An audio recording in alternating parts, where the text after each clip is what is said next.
지난 목요일이죠. 러시아 월드컵이 이제 개막을 했습니다. 지구촌의 축제가 열리고 있습니다. 호날두는 골을 3골 넣어가지고 헤드트릭을 해가지고 역시 호날두라는 그런 명칭을 다시 한번 더 부각시켰고, 어제 메시는 한 골도 못 넣고 페널티킥조차 실수를 해가지고 지금 어깨가 무거운 상태입니다. 우리 대표팀은 이제 내일 저녁 9시에 첫 경기 스웨덴과 이제 첫 번째 경기가 있습니다. 여러분 응원을 많이 하시기를 바랍니다. 자, 이번 러시아 월드컵에 출전한 우리나라 대표팀 선수는 23명입니다. 지난 5월 14일에 28명을 예비 명단 28명이 발표가 되었습니다. 그 후에 이제 2번의 평가전이 우리나라에서 있었습니다. 그러면서 그것을 통해서 이제 엔트리 23명을 이제 결정하게 되었습니다. 자, 이 선수들의 명단에 보면 처음으로 태극마크를 단 선수가 3명이 있습니다. 그 중에 한 명이 오반석이라는 친구입니다. 누구라고요? 오반석. 약간 좀 이름이 좀 낯설지 않죠? 오반석. 자, 뭐 부모님이 어떤 분인지 대충 감이 잡힙니다. 제주 유나이티드에서 이제 수비수로 뛰고 있는 그런 선수입니다. 이 선수가 나이가 몇 살인가 하면 1988년생입니다. 근데 88년생들이 되게 똑똑하더라고. 우리 큰아들이 88년생인데 나이가 31살입니다. 그러니까 대표팀 발탁이라고는 잘 믿어지지 않는 늦깎이 선수입니다. 이제 그동안 대체적으로 이렇게 보면 이 31살 정도 되면 30살 넘으면 이제 뭐 21살짜리하고 31살짜리하고 이게 체력적인 면이나, 물론 노하우 뭐 이동국 선수 같은 경우에는 자기 관리를 잘하는 그렇지만 이게 따라가기가 쉽지 않습니다. 저도 이제 축구를 좋아해서 이게 뭐 또 고향에 가서 뭐 군대학, 면대학 있을 때 초청해서 가고 이러는데, 제가 이제 21살 때, 22살 때 하고 31살, 32살 때 하고는 이게 부딪히면 이게 이제 겁이 나는 그런 때거든요. 그러니까 박지성 선수도 31살 때 은퇴를 했습니다. 그렇게 왕성했던 선수도. 그런데 이 오반석 선수는 이제 31살의 나이에 국가대표팀에 이제 첫 번째로, 처음으로 이제 발탁이 된 겁니다. 그러니까 이 선수는 연령대별 선수를, 대표 선수를 거친 적도 없습니다. 이제 연령대별 하면 뭐 U19, U23 이런 거 있잖아요. 19세 이하 청소년, 23세 뭐 이하 소년, 뭐 축구 대표팀 이런 게 있는데, 이런 것도 한 번도 거치지 않은 진짜 초짜 대표 선수. 그리고 제주 유나이티드에서 원클럽맨입니다. 그러니까 제주 유나이티드에 들어가서 줄곧 지금까지 계속 거기에서 뛰고 있는 성실한 수비의 아이콘이라고 하는 그런 선수입니다. 자, 그러다 보니까 이제 이 선수가 누구인가, 이 선수가 어떤 선수인가에 대한 보도가 나오게 됐습니다. 지난 5월달에 러시아 월드컵 대표 선수 명단이 발표되고, 이어서 이제 평가전이 있었는데, 첫 번째 경기 온두라스 경기에 이제 오반스이가 출전하게 되어집니다. 그렇지만 인상적인 어떤 그런 경기력을 보여주지는 못했습니다. 그 평가전이 끝나고 나서 이 오반스이가 한 이야기가 아주 인상적입니다. 이렇게 말합니다. 단 한 번도 태극마크를 달아본 적이 없습니다. 여기까지 오는데 오랜 시간이 걸렸습니다. 언제 다시 올지 모르는 기회입니다. 뛰지 못한다고 할지라도 월드컵에 꼭 가보고 싶습니다. 그랬습니다. 이 오반석 선수는 초등학교 때부터 축구를 했는데 한 번도 또래에서 잘하는 선수다라는 인정을 받아본 적이 없다고 그럽니다. 태극마크도 한 번도 달아본 적이 없으니까요. 하지만 그는 어린 시절부터 꿈을 꾸고 있었다고 했습니다. 그는 중학교 시절에 호주에 있는 존 폴 칼리지에서 보내게 되어집니다. 그래서 같이 축구를 했던 선수들이 몇 명 있는데, 그 중에 한 명이 지금 우리나라 국가대표 중심축을 이루고 있는, 주장을 맡고 있는 기성용 선수입니다. 자, 그 당시에 이제 함께 호주에 있는 존 폴 칼리지에서 학교 생활을 같이 했던, 축구를 했던 선수들이 오반석에 대해서 이제 이렇게 이야기를 합니다. 반석이는 조용하고 성실한 친구였습니다. 그 당시에는 열심히 노력은 했지만 재능이 부족했습니다. 주변의 친구들이 축구를 그만두고 다른 길을 찾아보려고 권유하기도 했을 정도이니까요. 사실 고등학교 때 한국으로 돌아가면 그만둘 줄 알았습니다. 그런데 끝까지 포기하지 않고 노력하더니 태극마크까지 달고 월드컵에 가게 되어지네요. 저와 그 당시 친구들이 이번 대표팀 명단 발표를 보고 얼마나 놀랐고 감격했는지 모릅니다라면서 학창시절의 이야기를 하였습니다. 친구들이 보기에는 정말 재능이 없었다고 합니다. 그런 친구가 이번에 처음으로 태극마크를 달고 뛰게 되어지니까 그래서 다 놀라게 되어졌다고 하는 것입니다. 그러면서 꼭 월드컵 최종 명단에 이 반석의 이름이 오르기를 그 친구들은 응원했다고 그럽니다. 오반석 선수는 지난번 평가전 두 번째 경기인 보스니아전에도 출전을 했습니다. 결과는 3대1로 패하였습니다. 수비수로서 결과에 대해서 자유로울 수가 없었습니다. 이 평가전이 끝나면 28명에서 23명으로 확정이 되어져야 되는 것입니다. 부상으로 인하여 몇 명이 명단이 탈락되어졌고 빠져나가게 되었고 이제 3명의 선수가 탈락되어져야 하는 그런 상황이었습니다. 그러니 그는 불안할 수밖에 없었습니다. 자신감도 없었습니다. 그래서 오반석은 그를 응원해준 어려운 친구들에게 그럽니다. 좀 잘했어야 되는데 아쉽다. 월드컵에 꼭 가고 싶지만 이제 마음을 내려놓아야 하겠다. 그러면서 안타까워했다고 그럽니다. 더 안타까웠던 것은 숙소에 있는 노트였습니다. 그 노트에는 경기를 하면서 자신이 해야 할 일들을 적어 놓는다고 그럽니다. 빌드업, 대인방어 철저히 등등. 그는 어려서부터 지금까지 경기 일지를 늘 쓰고 있다고 그럽니다.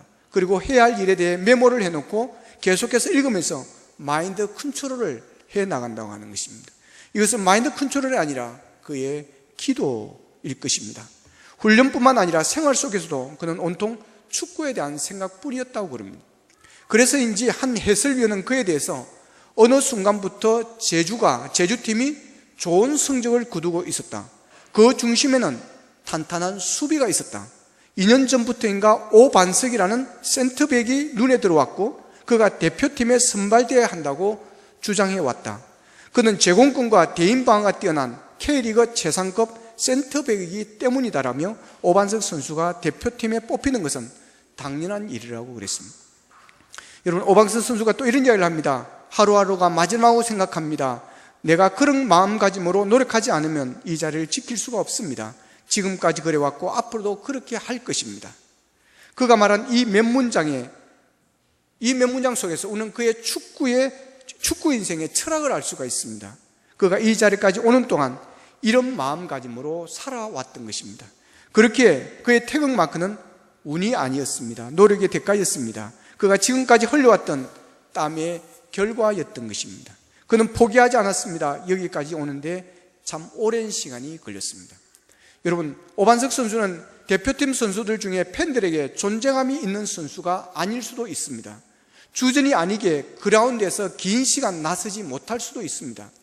아니, 단 1분도 그라운드를 밟지 못할 수도 있습니다. 그래도 그는 누구보다 열심히 노력할 것입니다. 지금까지 그래왔던 것처럼 말입니다. 오반석 선수는 많은 사람들의 기대를 받지 못합니다. 그러나 분명한 것은 힘들게 살아가고 있는 이 시대의 많은 사람들에게 어떤 어려움도 포기하지 않고 끝까지 참고 견뎌내면 좋은 일이 기다리고 있음을 삶으로 보여준 아름다운 사람이라는 사실입니다. 그리고 오반석 선수를 통해서 세상에 공짜가 없다는 것을 우리에게 보여주고 있습니다.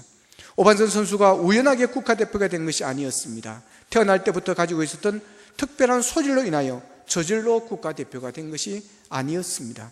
훈련과 고난을 통해서 주어졌습니다. 수고의 땀을 통해서, 뼈를 깎는 고통을 통해서 그는 그 자리에 서게 되어졌습니다. 자, 오늘 본문 18절에 보면 하나님은 바울을 통해서 우리에게 이렇게 말씀하십니다. 생각하건대 현재의 고난은 장차 우리에게 나타날 영광과 비교할 수 없느니라. 할렐루야. 여러분, 오반석 선수는 이 말씀이 진리임을 입증해 준 그런 삶을 살았습니다. 그는 많은 어려움이 있었지만, 비록 재능이 탁월하지는 않았지만 망설이지 않고 포기하지 아니하고 끝까지 달려왔더니 그 고난과는 비교할 수 없는 국가대표의 명단에 올라가는 영광을 누리게 되어졌습니다. 세상에 공짜의 영광은 없습니다. 고난이라는 대가를 통해서 영광이 얻게 되어지는 것입니다. 그래서 고난이 있을 때 우리는 멀리 바라봐야 되는 것입니다. 따라합시다. 고난이 있을 때 멀리 바라봅시다. 아멘. 예, 고난이 있을 때 여러분 앞을 바라보면 안 됩니다. 고난 그 자체를 바라보면 안 됩니다. 멀리 바라보면, 고난 너머에 있는, 오늘 말씀대로 고난 너머에 있는 장차 나타날 비교할 수 없는 그 영광을 바라볼 수 있어야 된다고 하는 것입니다. 자전거를 배울 때 제일 먼저 기본적으로 가르쳐 주는 것이 멀리 보라고 그럽니다. 초보자들은 그것을 모르기 때문에 배우려고 하면 계속 앞을 이렇게 흔듭니다. 그러면 계속 넘어지게 되어 있습니다. 앞을 보고 쭉 나가다 보면 자기도 모르게 균형이 맞아지고 자전거가 쑥 나가게 되어지는 것입니다. 차 운전도 마찬가지입니다. 도로 주행을 처음 배울 때 가르쳐 주는 게 있습니다. 멀리 보라고 하는 것입니다. 저 앞에 불이 무슨 빨간 불인지 파란 불인지 노란 불인지 앞을 보면서 앞에 있는 차가 지금 어디로 들어오려고 하는지 어디로 갈 것인지 이것을 멀리 보면서 운전을 해나가야 안전한 운행을 할 수가 있습니다. 마찬가지로 고난의 때에도 좀 멀리 바라봐야 되는 것입니다.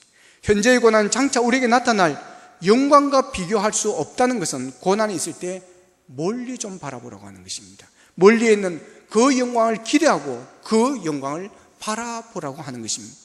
자, 오늘 본문을 기록한 사도 바울은 그 누구보다도 고난의 실체를 잘 아는 그런 사람입니다. 그 자신이 실제로 그리스도를 위하여 엄청난 고난을 받아왔기 때문입니다.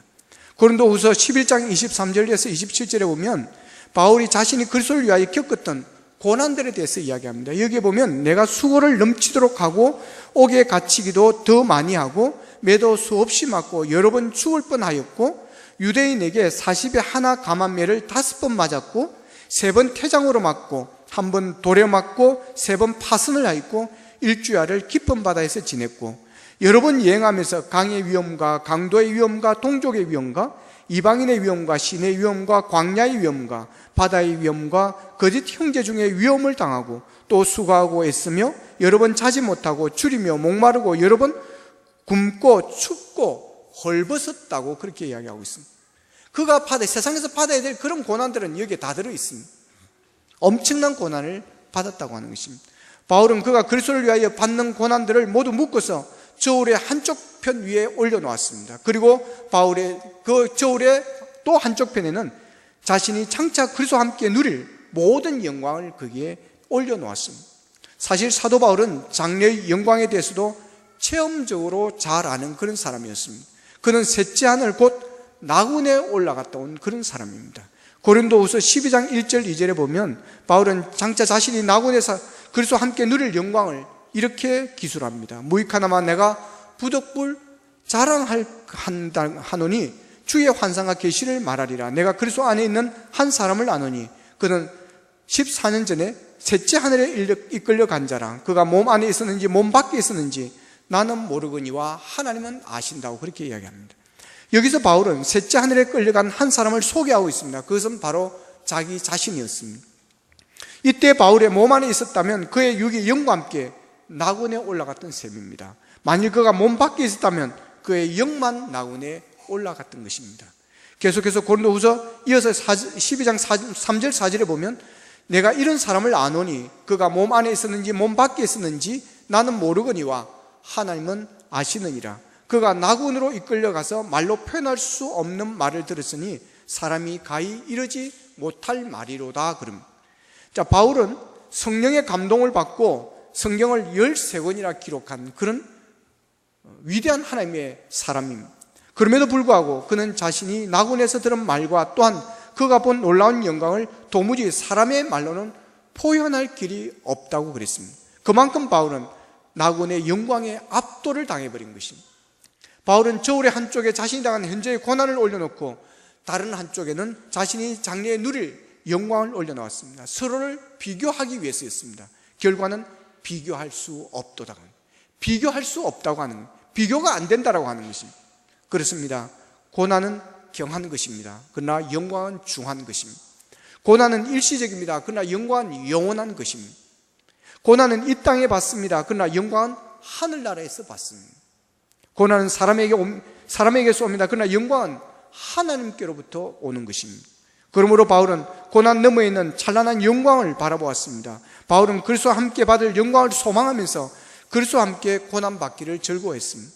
이에 바울은 그리스도를 위하여 죽도록 충성한 후에 끝내는 자기의 목숨까지도 바치는 순교자가 되어지는 것입니다. 여러분, 사람은 소망으로 살고 희망으로 사는 것입니다. 여러분, 소망이 있고 희망이 있다면 여러분 생명은 삽니다. 이 소망이, 이 희망이 생명을 살리는 것입니다. 예수님이 우리의 생명이 되는 것은 예수님이 우리의 소망이 되기 때문에 그렇습니다.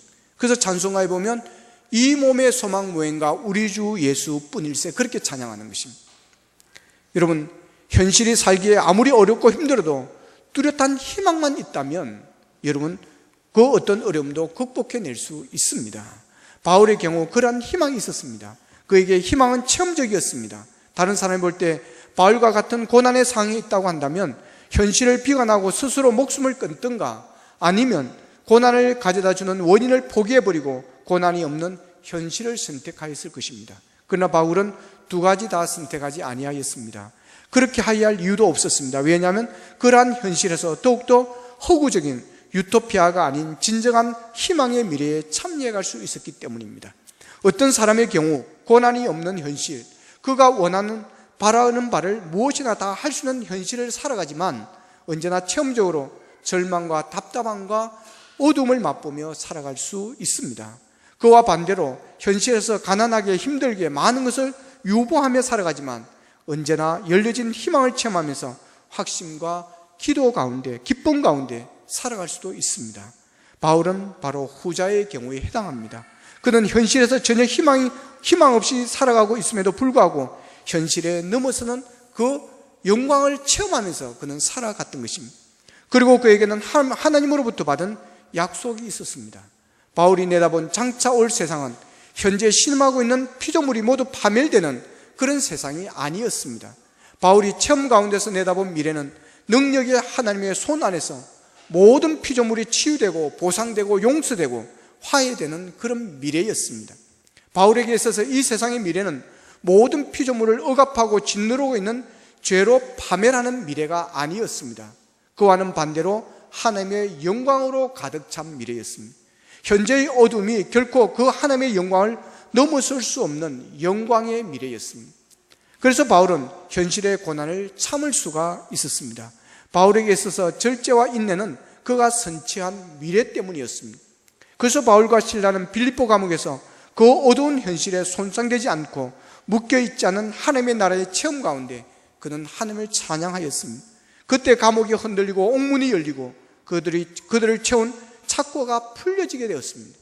하나님의 영광은 인간의 그 어떤 힘으로도 막을 수가 없었습니다. 감옥에서 하나님을 찬양할 수 있는 힘이 그는 하나님의 살아계시고 또한 하나님의 영광이 기다리고 있음을 믿었기 때문에 이 소망이 있었기 때문이었습니다. 죽어도 천국에서 눈을 뜨고 천국에서 영원히 하나님의 영광 가운데 그의 삶을 누리게 되어질 것을 생각하는 그 소망이 있었기 때문에 그는 그 고난 가운데서도 참아낼 수 있었고 감옥 가운데서도 여러분 찬송할 수 있었습니다. 오늘 우리 시대에 여러분 자신이 먹고 싶고 살고 싶고 놀고 싶고 가지고 싶은 것 다 하면서 살지만 언제나 절망과 씁쓸함과 뜻듣지 못한 그리고 가책이 그의 실존 의식이 기반이 되어서 살아가는 그런 사람들도 있습니다. 어떤 부류는 먹고 싶고 놀고 싶고 입고 싶고 가지고 싶어도 경제적으로 뒷받침이 되지 않아 늘 부러움과 적대감과 한과 원망이 그의 실존 의식이 되어 살아가는 사람들도 있습니다. 그러나 그리스도인은 이 양자의 유행을 다 초월합니다. 그리스도인에게는 감사와 긍정과 받아들임과 평화와 용서가 있습니다. 그들의 삶에는 감사와 희망과 소멸되지 않는 영원한 기쁨이 있습니다. 그들에게는 현실에서 맛보는 것과 비교할 수 없는 미리 맛보는 하나님의 영광이 있기 때문입니다. 좋은 음식을 미리 맛보아 알고 있는 사람은 맛없는 것을 미리 많이 먹어두지 않습니다. 나중에 맛있는 것을 먹기 위해서 배고프지만 참고 기다리는 것입니다. 성령에 의해 하나님의 영광된 미래를 미리 맛보고 있는 사람은 현실의 것으로 배불리려고 하지 않습니다. 그에게는 더 좋은 것에 대한 간절한 갈망과 소망이 있기 때문에 그렇습니다. 우리 그리스도인은 이면에 있는 하나님의 영광의 그 희망의 계획을 바라보며 살아가는 사람들입니다. 그리고 그 계획에 참여하며 살아가는 것입니다. 그러기 위해서는 참고 기다리는 것입니다. 그래서 오늘 본문 25절에 보면 만일 우리가 보지 못한 것을 바라면 참음으로 기다릴지니라 그랬습니다. 만일 우리가 보지 못한 것을 바란다면 참음으로 기다리는 것입니다. 현재 당하는 고난은 보입니다. 그러나 장차 나타날 영광은 보이지 않습니다. 장차 받을 상급은 보이지 않습니다. 그러나 만일 우리가 믿음으로 이 보이지 않는 영광을 바라보고 이 보이지 않는 상급을 바라보고 이 보이지 않는 천국을 바라본다면 참음으로 기다릴지니라 그랬습니다. 믿음의 결국은 참고 기다리면서 완성이 되어집니다. 참고 기다리지 못하는 사람은 영광을 기대할 수가 없습니다. 고난당할 때 장차 나타날 영광을 바라보며 참고 기다리는 자만이 영광의 주인공이 되어지는 것입니다. 어떤 사람이 천국에 갈까요? 어떤 어려움이 오고 어떤 고난이 와도 끝까지 참고 기다리며 믿음을 지키는 사람입니다. 어떤 사람이 기도 응답의 주인공이 되어질까요? 기도 응답이 없어도 포기하지 아니하고 응답 받을 때까지 끝까지 기도의 줄을 놓지 않는 사람이 기도 응답의 주인공이 됩니다. 오늘날 우리의 문제는 참고 기다리는데 약하다고 하는 것입니다. 너무나도 조급하다고 하는 것입니다. 너무나도 성급하다고 하는 것입니다. 농부가 오늘 심고 내일 열매를 거두지 않습니다. 멀리 가야 추수가 있습니다. 봄에 심으면 가을에 가야 추수를 하는 것입니다. 너무 조급하지 말아야 합니다. 멀리의 완성이 있습니다. 우리는 점점 속도가 빨라지는 시대에 살고 있습니다. 옛날에는 밥을 한번 하려고 하면 장작불을 피우고 쌀을 안쳐서 밥이 되기까지 1시간 이상을 기다려야 했습니다. 그러나 지금은 3분 라면이면 끝이 납니다. 옛날 길은 오솔길이 꼬부랑꼬부랑 하였습니다. 그러나 지금 길은 될 수 있는 대로 직선이어야 합니다. 자동차 속도를 내야 되기 때문에 그렇습니다. 그래서 사람들이 계속해서 조급해지고 있다고 하는 것입니다. 우리는 인내심이 부족한 시대에 살고 있습니다. 이런 성급함 때문에 우리가 하나님의 복을 놓치고 있는 것이 많다고 하는 것입니다. 하나님께서 그냥 영광을 주시지 않고 이 고난을 통해서 영광을 보게 하시는 이유가 무엇입니까? 참고 기다리는 훈련을 하는 것입니다. 고난이라는 단어는 파데마라고 하는 헬라어인데 이 고난이라는 의미도 있지만 훈련이라는 그런 의미도 이 말씀 안에 들어있습니다. 우리가 받고 있는 고난이 훈련의 과정이라고 하는 것입니다. 무슨 훈련입니까? 참고 기다리는 훈련입니다. 믿음은 참고 기다리게 합니다. 믿음이 없으면 참지 못하고 기다리지 못합니다. 기도의 응답을 믿는 자는 참고 기다리는 자입니다.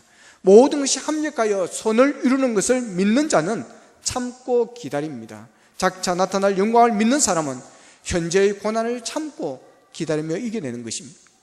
요한복음 11장에 예수님께서 죽은 나사로를 살리는 그런 내용이 나옵니다. 자, 예수님은 친구 나사로가 죽었다는 소식을 듣습니다. 죽기 전에 그 소식을 듣습니다. 그러나 그 두 자매가 통곡하는 현장으로 급히 달려가지 않습니다. 도움이 절시 필요한 상황에서 고통을 당하며 기다리는 그들에게 모든 것을 아시고도 즉시 도움을 주시지 않는 예수님이 그들에게는 야속해 보일 수도 있었습니다. 이미 그들의 오라비는 죽고 말았습니다. 필요한 순간에 예수님은 서두르지 않고 도대체 어디 계신단 말인가 라고 원망할 수 있는 그런 상황이었습니다. 마침내 베다니에 이른 예수님은 마르다와 마리아의 목소리에 못마땅해 하고 야속해 하는 그 심정을 읽을 수가 있었습니다. 요한복음 11장 21절과 32절에 보면 주께서 여기 계셨더라면 내 오라버지가 죽지 아니하였겠나이다 그럽니다. 이 말씀 속에는 왜 빨리 오지 않으셨느라고 하는 것입니다. 이렇게 죽어가는데 왜 빨리 오셔서 좀 살펴주지 않고 살려주지 않았나고 하는 것입니다. 이 두 자매는 예수님을 단지 자신들이 필요로 하는 그 관점에서만 바라보았습니다. 예수님은 나사로의 죽음 앞에서 눈물을 흘리셨습니다. 물론 나사로를 사랑하는 마음에서 눈물을 흘릴 수도 있었지만 동시에 두 자매의 성급함에 믿음 없음에 안타깝게 여기는 마음으로 흘린 눈물일 수도 있습니다. 두 자매에게 진정 필요한 것은 인내심이었습니다. 예수님은 자신을 세상의 시간 개념에 짜맞추는 두 자매에게 크게 실망했을 것이 분명합니다. 여러분, 인간은 누구나 고통과 고난, 고독과 절망의 시기를 겪기 마련입니다. 때로 다른 것을 전혀 생각하지 못할 정도로 고통과 절망이 너무나도 큰 경우도 있습니다. 우리는 고통이 사라지기를 간절히 바랄 뿐이지 그것이 언제 사라질 것인지에 대해서는 알지 못합니다. 그래서 참고 기다리라고 하는 것입니다. 그러면 좋은 날이 온다고 하는 것입니다. 믿으시기를 축복합니다. 시편 30편 5절에 보면 이런 말씀이 있습니다. 이 다윗이 고난을 극복한 그의 경험적인 삶을 통해서 하시는 말씀입니다. 같이 한번 읽어보겠습니다. 시작. 그의 노여움은 잠깐이요 그의 은총은 평생이로다. 저녁에는 울음이 깃들일지라도 아침에는 기쁨이 오리로다. 할렐루야. 여러분, 밤이 지나면 곧이어 아침이 오듯이 여러분, 저녁에 울음이 깃들일지라도 아침에는 기쁨이 온다라고 하는 것입니다. 그렇기 때문에 이 저녁의 고난, 이 저녁의 눈물 때문에 슬퍼하며 낙심하고 절망하며 포기하지 말라고 하는 것입니다. 성도의 구원과 승리는 고난이 바로 뒤이어서 따라온다고 하는 것입니다. 고대 히랍의 전설에 이런 이야기가 있다고 합니다. 솜씨 좋은 어느 조각가가 파르테논 신전에 장치할 석상을 만들기 위해서 커다란 대리석으로 정을 쪼개고 있었습니다. 열심히 대리석을 파고 있던 조각가 귀에 신음소리가 들렸습니다. 자세히 들으니까 그것은 대리석이 내는 고통스러운 소리였습니다. 조각가가 대리석에게 왜 신음하는 소리를 내느냐고 했더니 대리석이 그럽니다. 당신이 지금 나를 날카로운 징으로 쪼고 있지 않습니까? 내 몸에 붙은 살점이 이렇게 쪼개져 나가 땅에 버려지고 있지 않습니까? 하면서 원망하며 불평을 했습니다. 그러자 조각가는 크게 노한 소리를 꾸짖으면서 어리석은 대리석아, 내가 너의 몸을 다듬어서 훌륭한 석상으로 만들지 않느냐? 무뚱난 돌덩이가 무슨 재주로 파르테논과 같은 거룩한 신전에 올려져 후에 사람들에게 존경과 찬양을 받겠느냐? 너의 고통은 일시적이다. 잠시만 참아라. 그러면서 꾸짖다고 합니다. 여러분, 고난은 일시적이라고 하는 것입니다. 하나님의 사랑의 채찍은 우리에게 더 큰 복으로 바꾸어 준다라고 하는 것입니다. 저녁에는 울음이 깃들일지라도 아침에는 기쁨이 오리라. 저녁에는 울음이라는 고통의 밤이 있다는 것입니다. 그러나 아침에는 기쁨이 우리의 미래를 해결해 주고 우리의 미래를 책임져 준다고 하는 것입니다.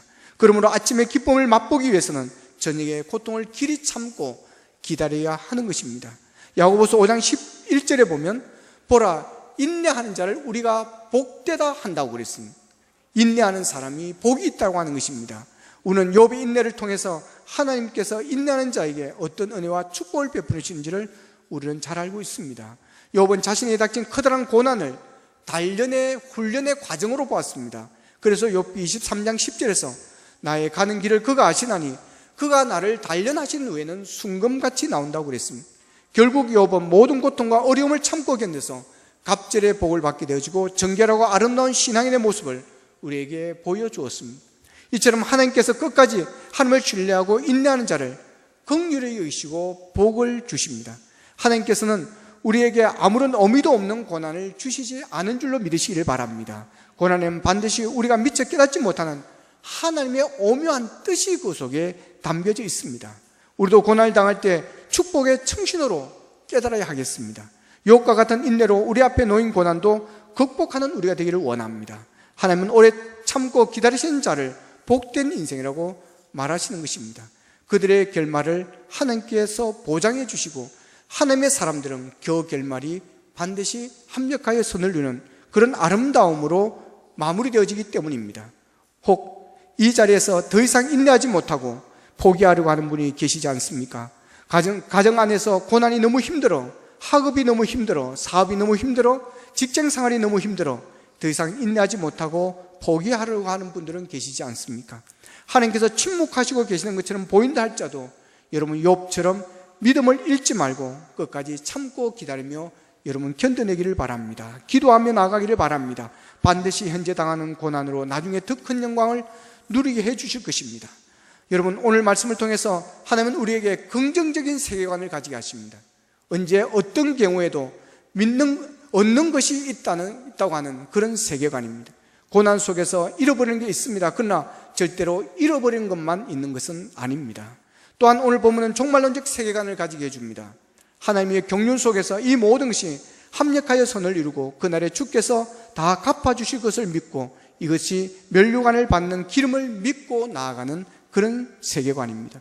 오직 예수 그리스도를 바라보고 내가 할 일을 잘 감당하면서 그날을 기다려야 하는 것입니다.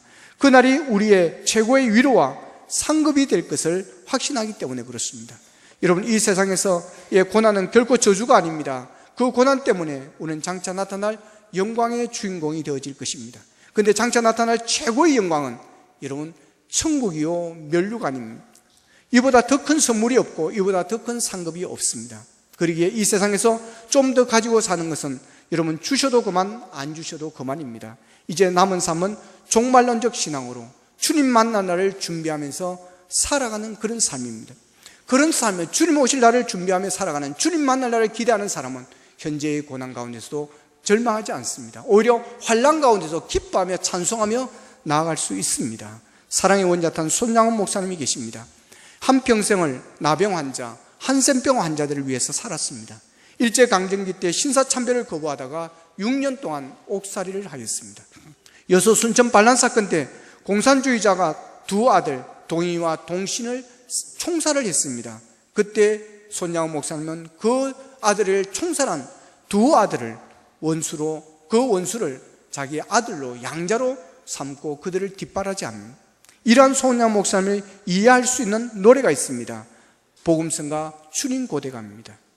낮에나 밤에나 눈물 검고 내 주님 오시기만 고대합니다. 가실 때 다시 오마 하신 예수님, 오 주여 언제 오시렵니까?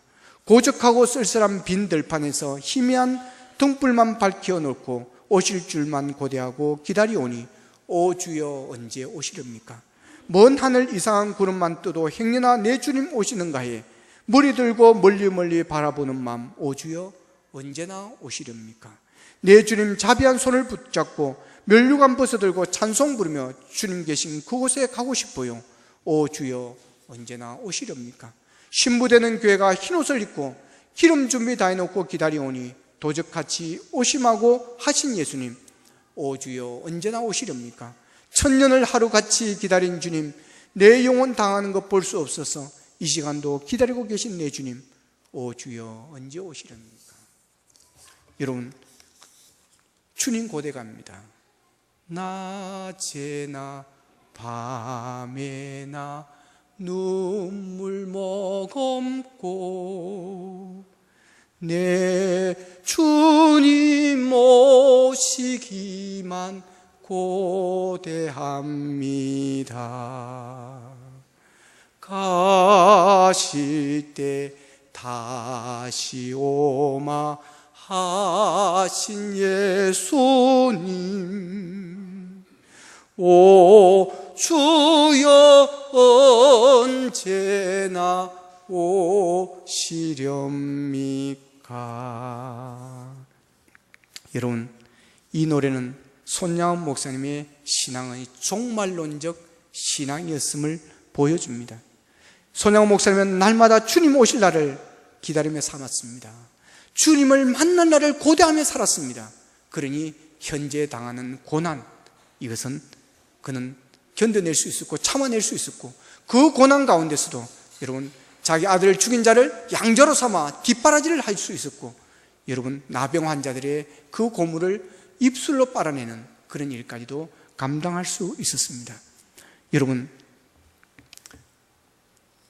마음에 어떤 영이 역사하고 있습니까? 두려워하는 종살의 영은 아닙니까? 돈 걱정하며 사느라 누구한테 제대로 한번 도와주지도 못했고, 고난을 두려워하느라 하나님의 말씀대로 한번 살아보지도 못했고, 주님의 재림을 생각하지도 못하고 세상만 바라보고 살지는 않습니까?